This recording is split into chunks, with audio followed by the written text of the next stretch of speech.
Have you ever tried to make a DIY cardboard project only to realize that it was more complicated than you expected and started to take up more and more time?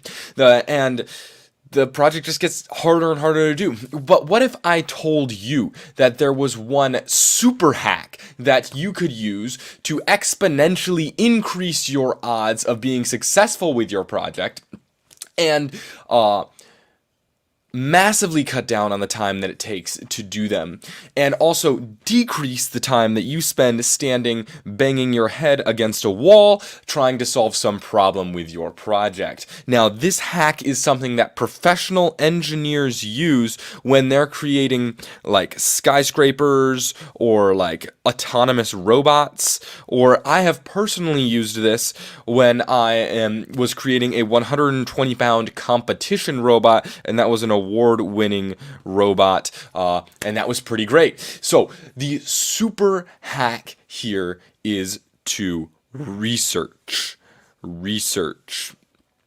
So research sounds kind of boring, but this is way more important than any amount of life hacks you could ever have or simple tips and tricks. Why is that though? And the main thing here is that if you learn to research, you will no longer need to have like all kinds of hacks, because you'll be able to figure out problems on your own once you develop the skills after researching and figuring out how to get those skills. So you'll no longer need to be following tutorials or watching millions of 5-minute craft videos or endlessly scrolling YouTube looking for ideas. To fully take advantage, there are 5 areas of research that you need to focus on to make sure that you develop all the skills and are able to really take down a project. And what's up? I see you, Eden and Backen. Good to see you. Thank you for commenting down there. And yeah, these 5 areas. Area number 1 is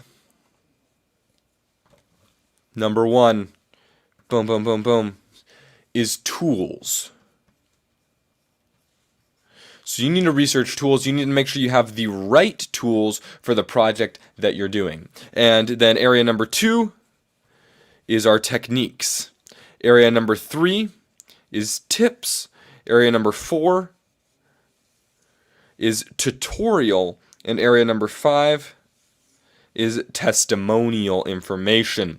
All right, so we're going to start off with our tools in just a second, but this is actually part 1 in a 5-part series about a complete cardboard crafting tool, cardboard crafting creation action plan. It's not part 1, it's actually part 2. So if you want to check out the first video, then that is linked right here. It's in the chat and the description down below. And this is stream number 2, so you get a ton of value out of this. And we're in the second step. That's our research step to create much more successful projects. And yeah, but if we are just meeting, my name is Eli Tennant, and this is Maker Brain. This is the Maker Brain show where we talk about creativity and help you get better at all that kinds of stuff. And if you want this printout guide, then click on the link in the description below. It's right down there for you for free.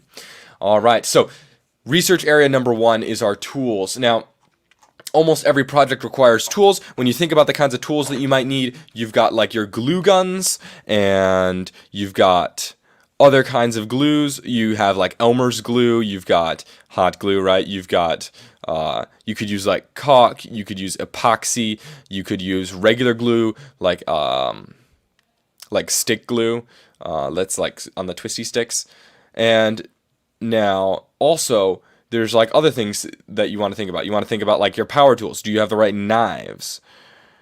And then you've got like utility knives, but you also have X-Acto knives. And maybe your project would work really well if you had like a wood carving knife. So all of those are options as well for the tools that you're going to need.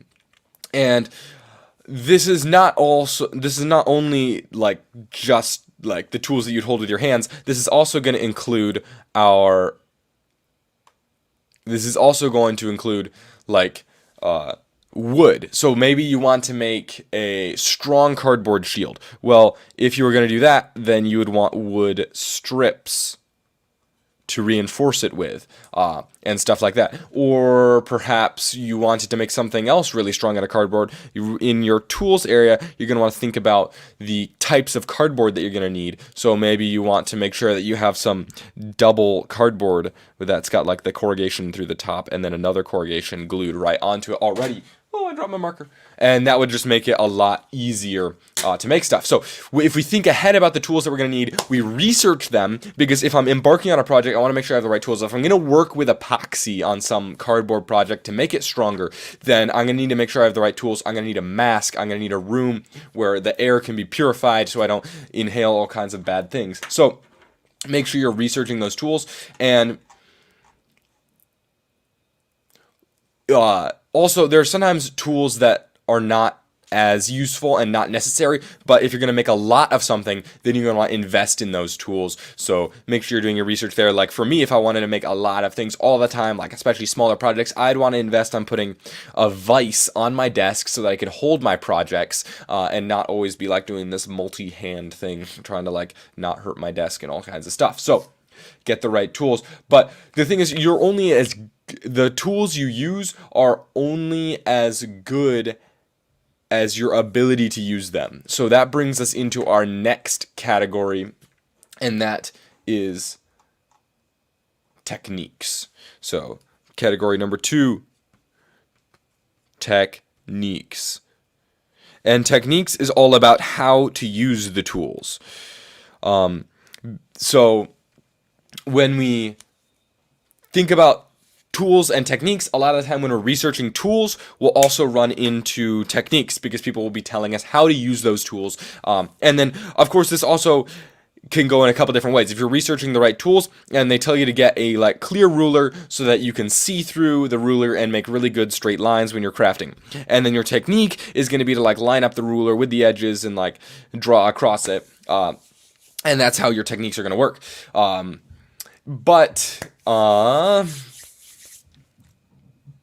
I can't tell you how many times that like I've had a tool or something like that, but let's use glue guns for example. There's been a lot of times where I've had my glue gun and then I've seen a new way to use a glue gun that I hadn't thought about before, and that's a new technique that you're going to be able to use.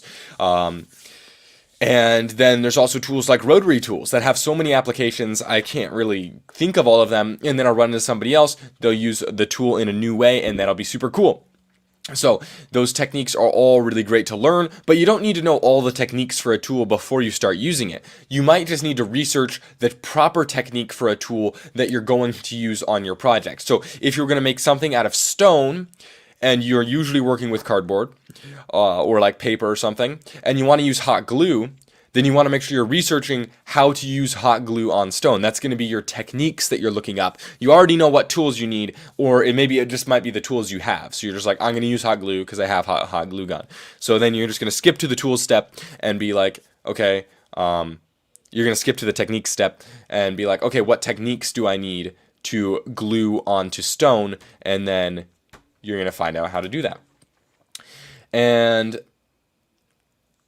techniques, unfortunately, are the thing that are going to take the most practice. So techniques often take time to do because if you have the wrong techniques are something that you learn. That's why we have professionals of basically any category, because the surgeons had to learn how to do stuff the right way, and the carpenters had to learn how to cut wood and make it look really nice. You're not going to be able to just look up a technique and then instantly be able to do it. So if somebody tells you to like paint in a certain way, then you're going to learn that, but you're not going to be able to just do it instantly. Now, this is going to lead us into our next step pretty soon, but when you're learning techniques, my favorite way to do it is to just like look up YouTube videos, because then I can see what they're doing and then also hear it. And I'm not like a super fast reader, but let me know in the comments below, what is your favorite like learning style? Do you like to read books? Do you look up like websites? Do you go to like companies? Do you just talk to salespeople or something? So let me know in the comments below or in the chat. That'd be super cool. And now category number 3 brings us to our tips. Now, tips are new skills and knowledge that you're going to be able to use in your project. So if you research well, you'll be able to develop real skills and knowledge at an alarming rate. And this is going to help you, again, not need as many like hacks, because hacks don't always work out well. I want you to be able to use your brain to think of really good ideas and then process them on your own, and then research those ideas on like usually a computer, or maybe you go to the library, but that's kind of weird these days. Research those ideas and then certify that they're really good, and then from there you're going to be able to make a plan, and then you're going to be able to act on that plan and actually build something. And let's make sure you can see that. Act on that plan and actually build something. And then from there, the last step, we will improve that. So that's the whole process. And right now we're just sticking with this one research step, making sure we really have it nailed down quite solidly. So researching new skills. Boom. Tips. All right. This is kind of hard to define, because tips sometimes feel like techniques when we're thinking about like how to do stuff. But I'll give you an example. Like a tip would be learning how to cut cardboard cleanly. It's not really tied down to any tools, or that's different from then like how to cut cardboard with scissors would be more of a technique, even though they might come in the same way in like one video or one post or whatever you're reading. And then like the best scissors for cutting cardboard is not a tip or a technique. That's actually a tool that you're researching and making sure you have that. So if I had nothing on my hands and I wanted to cut cardboard, I'd be like, what are the best tools for cutting cardboard? And somebody tell me you need scissors and a hobby knife and a utility knife. And then I'd be like, okay, then what techniques do I need to use? So I'd be like, how to cut cardboard with scissors. And then that might already answer my tips question, or maybe it'll not. And then I'll search like how to cut cardboard like a pro, and then I could get my tips down for that. So the tips often complement techniques. So you don't always have tips just standing on alone. That's more of what like our testimonial section is for later on. And the thing with tips, my camera is slumped over. There we go. Boom. All right. Tips, like if I wanted to know how to draw straight lines, then my tip might be to use like a sharp pencil. And that's sort of a tool, but it's also a tip. And then a tip would be to use a desk that's at a good height for you, so your elbows can rest at a comfortable angle as you're trying to draw that straight line. It's not really tied down to any tools. That's just like a random tip. And another tip might be like if you're hot gluing something, like a T-joint, boom, like this. Do you want to put the hot glue on the small edge or like the flat edge here and then glue them together? If you had an answer to that question, it's not really tied down to the glue gun and how to use the glue gun. It's more for the specific situation that you're doing. And now, like I've been focusing on, once you do all of this and you're researching this, you're no longer looking for as many hacks. You're able to really understand what you're doing and get that all, and then solve your own problems with that knowledge. So the past 3 tips number 1, 2, and 3, have been like a little bit more specific on what we're going to do. And now we're going to get a little bit more broad with tips number 4 and 5. They're a little bit different. So tip number 4 for areas to research is tutorial. Now, this is pretty self-explanatory. When I'm talking about a tutorial here, somebody might give you a tutorial on like what tools to use, and that would still stick in our tools category up here. So this tutorial would be for projects that you want to make, or projects that are similar to what you want to make, and then you can pull lots of things out of there. So Tutorials can be like a total cheat code to what you want to do, and this is one of the reasons I really encourage researching towards the beginning of the process here on our sheet. You can download this in the description, by the way, and it's totally free. But our first step is to think. I already have a video on that if you want to go back in the library. It's also linked in the description below. But right now we're talking about research, and if we research, we could find a tutorial on exactly what I want to make, and then we could follow that. Or if you want to put your own spin on something, or find something that's just similar to what you want to make, you can pull ideas out of that. So in our tutorial step, we can watch those videos, but then we might just be able to like cheat code, shortcut all the way to the destination, follow it perfectly, and do that. Sometimes I don't even have the things that they use in the videos though, so it gets really annoying. But I can pull small tips out of those and then combine all of those tips into my actual project. So if they're talking about like how they're gonna make it could be something pretty unrelated. I'm talking about how they're gonna make a basketball hoop that moves on its own to receive a ball. And then in the middle of the process, the material they built it out of was really light because it needed to be able to move fast. And then I learned some scientific information about that because if you want things to move fast, they need to be light. It's kind of obvious, but that's a really big important part in design. And then it turns out that light material was a little too soft, so what they did is they coated it in epoxy, and then that made it stronger while still staying really light because it had a hard coating on the outside. So if I pulled all those tips out of this cool video that I was watching, it was also kind of entertaining, and then I can apply those. I can be like, well, okay, what do I want to make?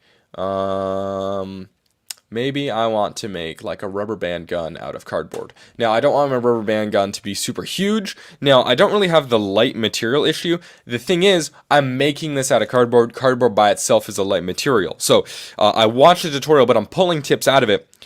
Light material. And now my light materials needs to be able to handle a lot of stress because it's got to be able to stretch a rubber band in order to shoot it out at angry siblings. So from there, I'm like, how I'm going to make this harder? I can coat it in epoxy. Boom. And then I also, if I want it to move faster, maybe I use like, if there's like sliding rails in it or something to shoot that rubber band, then those need to be really light and small so they can move really fast. And we're going to hop back into this tip in just a second, but I wanted to shout out Eden over here. It says that they watch 5-minute crafts and like to see what they're doing for getting inspiration for ideas. That was back when I asked that question, like how they like to learn about things. 5-minute crafts is really cool. You can get some cool inspiration from those ideas. And it's, I love that they're putting out those videos and inspiring people. I personally love to teach you guys all kinds of things, teach you the bases of being able to be a creative person and think like an engineer, kind of like that. So all of that. But back into our tip here. Yeah.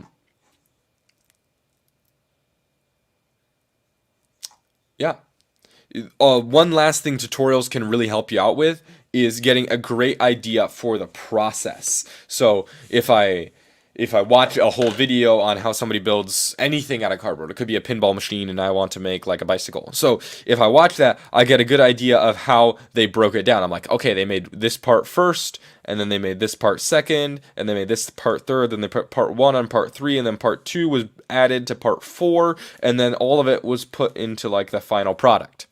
All right, so that can help me understand the way that it makes it easier to make things. Because if we just sometimes start from part A to part Z, then it can be more difficult rather than like building things in a strategic manner. Now, the last section I'm pretty hyped about because that is the type of research that you're literally doing right now. So area number 5 to research is your testimonial. Testimonial. Boom. I'm also not very good at spelling, so I'm reading my script here to make sure I get all these spelling right. So testimonial, it's kind of a stretch, but basically I needed to keep my T alliteration for tools, techniques, tips, tutorial, and testimonial. Testimonial information is more just like general advice on your craft. So you are in the craft of like DIY creation. You've also got people that like are in the like welding craft, kind of like a trade, right? So Testimonial information is this stuff that you can apply more across the board. And this video would fall under that testimonial category. I'm helping you learn how to be a better creator and DIY maker. So this is that category of information, and it also sort of catches a couple other things. Maybe you're reading just like data information about stuff, and that's sort of just like testimonial information. It's stuff that other people have learned and they're sharing with you in general that you can apply to sort of whatever you are doing personally. And I might view it sort of just like crafting wisdom. Now, like I said, this advice isn't specific to a project like some of the other ones might be, especially like our techniques and tips are very specific, can be very specific to a certain project. But testimonial information, it looks like I put a G there, I didn't, is just, you're able to apply to anything. Now, videos like this can be hard to find in the DIY space. Some of these other ones can be easier to find, especially like little tutorials or tips like Eden was saying with the 5-minute crafts. A lot of those I think would fall under tutorial because they're showing you completely how to make something, or tips for just like little hacks and stuff that you can then recycle into a big project. And yeah, so this is some of what I think would be the most valuable information, because it's not necessarily even locked down to a specific type of crafting. So a lot of the stuff I'm sharing with you right now from this testimonial section can also be applied to my college welding classes and my robotics team where I built that competition robot. So there's all kinds of things, and that's a little bit more general for this information right here. And now you've gathered all kinds of wonderful information with your research, and you know how to craft the thing that you want to do.